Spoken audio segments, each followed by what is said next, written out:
Hi, I'm Jal, and this is XYZ News.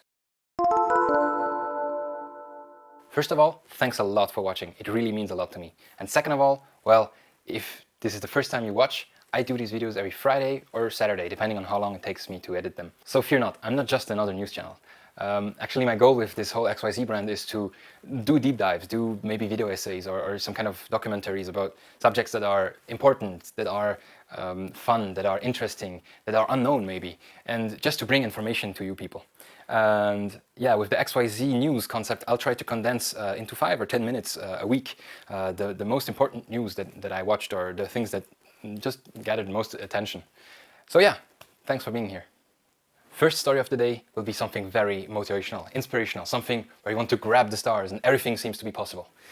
It's of course the story about Stefanos Tsitsipas. Tsitsipas. Yes. So who is Stefanos? I will call him like this from now on. He just beat arguably the best tennis player on earth, Roger Federer. And I'm not just saying that because I'm also Swiss. No, it's because this guy is 37 years old and he still beats it every time. Well, not this time. He just beat him in 4 sets.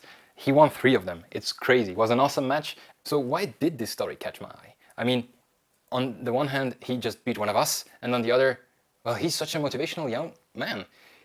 Just imagine, you're 20 years old and you're out there every day fighting, or let's say competing against the world's best in this category. What kind of mindset do you have to be there? And how did you get there? And that's exactly the thing I try to answer today. Just learn a little bit from his past maybe and see what happened and to what you can account such success. Stefanos is currently the youngest player in the ATP, that is the Association of Tennis Professionals. And I think a lot of that is not only accounted for by his sheer willpower, but also by his surroundings. Since he was 3, he started playing tennis, and at 6 he started to take professional courses and to train in a way that you should as a junior. And his parents were tennis players, so I guess this also helped to have the whole environment that allowed for such success. That explains how he could be worldwide #1 junior, and how today he is number 14 worldwide.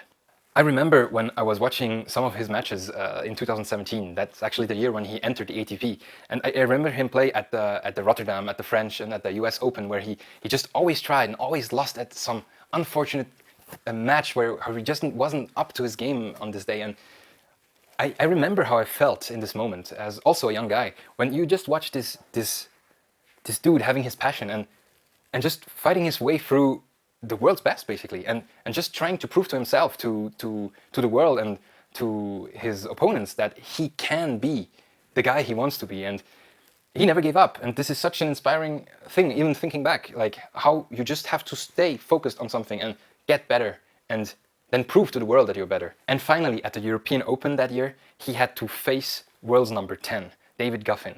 And you know what? He won. And this is how he got into the ATP. This was such an incredible moment. When you start out from the bottom and then you arrive at a certain point where you can say that the objectively 10th best player was beaten by your hand. He was the first Greek tennis player to get into the top 50 like this. And I remember the match and how motivated and happy he was in this moment. And for me, it just shows that you can achieve everything. You go from, you're a junior at 3, 6, 10 years old, and then you train and you train and you train. And then one day you'll face number 10, and then maybe number 5, and then number 1. And yeah, he succeeded at number 10. And the story goes on. At the Qatar Open, he actually did it. He managed to beat number 5. And a few weeks later, at the Barcelona Open, he had to face in the semifinals Nadal, world's number 1. The first time going against the best possible person in what you want to do with your life. And he lost. And it was the first time he lost against Nadal. But a week later, just a week later, after this defeat, just imagine how pumped you must be after such a fight, let's say. Well, you go against number 8 and you beat him. And that's in a few months' time, beating 3 of the top 10 and losing against number 1. Now he's placed number 31. And what does he do with this? Does he stop? Does he just chill for a while? No. At the Canadian Open, he managed to beat 4 of the top 10 in a row. Like one match after another. Just imagine this streak of success for someone that young. And again, he faced Nadal and he lost. This was the day of his 20th birthday. So a loss against number one again. But now you know that you're established. You know that you can go further. You know that you can succeed. So what do you do now from spot number 15? Well, that brings us to today, the Australian Open. It's currently still ongoing, and sadly, Stefanos was disqualified by his arch nemesis, Nadal.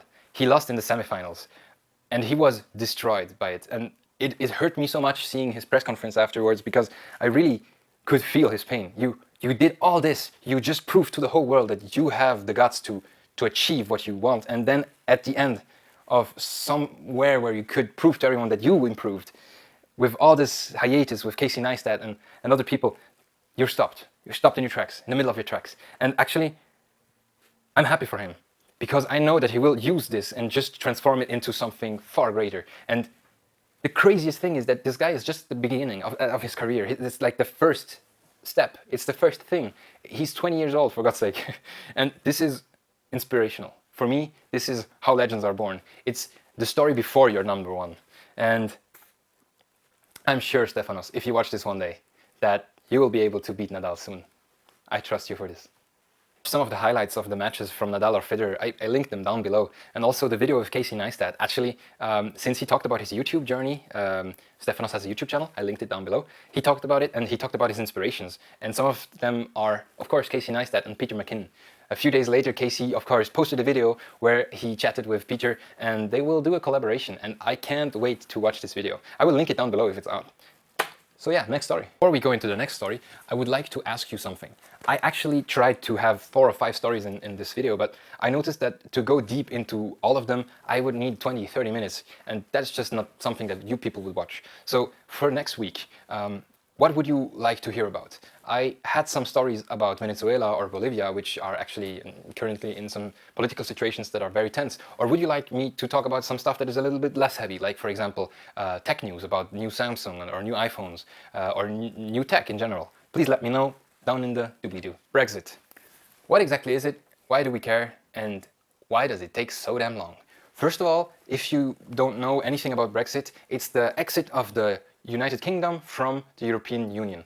And this, of course, has never been done before, and it has taken with it some, let's say, challenges that now they have to solve. First in the UK, and then in a collaborative way between the UK and the EU. Well, actually, the deadline just creeps closer and closer. And this is actually why we talk about this story so much lately.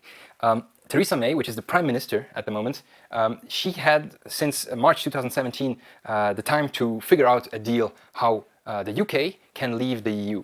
And to figure that out, basically the UK has to figure it out inside how they're going to do it. What exactly are the conditions and what are the options they have and want to choose. And this has to be voted on by the House of Parliament. This House of Parliament has around 500 people, and they had to vote on her deal. This is what they did a few days back. This was the result. Yeah, that wasn't that rosy. Even people from her own party weren't for this deal. So now she had 3 days to come up with a solution. She came up with something though. Just right after the vote, she said that she wants to collaborate more with the other political parties. I thought it was kind of a given since everybody is concerned by this deal, but apparently that was not the case. Thanks to this collaboration, she managed to get something that is more acceptable apparently in these 3 days. The only party that didn't collaborate was her opposition party called Labour Party. And since May is in the Conservative Party, you could say that she is kind of in the center-right and the Labour Party is in the center-left. So what came out of this? 6 points that are important. First of all, no deal. She addressed this very briefly. Then a second referendum, also very briefly. Then the Northern Irish border, which is a whole other subject that I will go into another time if you are interested in this. Then the EU relationship. Then the UK citizen impact that a Brexit could have.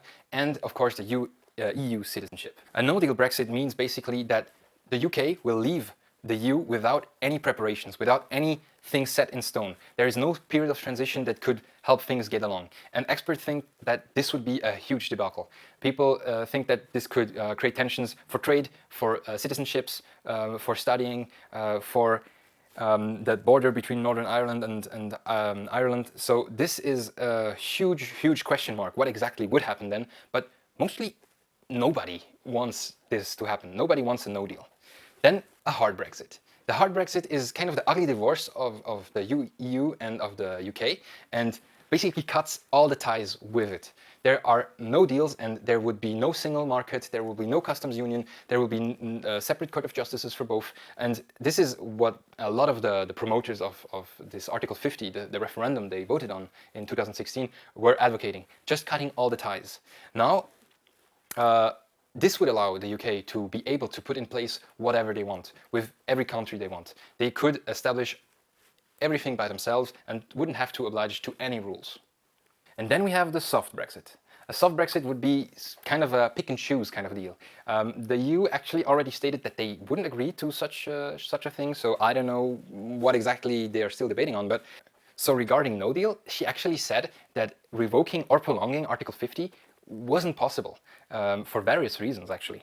Revoking it was not possible, was not an option, she said, since the people voted on it, and that not doing it would go against what exactly the people wanted. And the prolonging of Article 50 wouldn't be allowed by the European Union because, again, they have to accept that.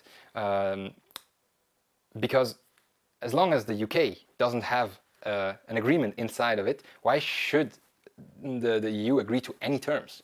Because they had more than 2 years now to figure out something. And they still don't have their solution.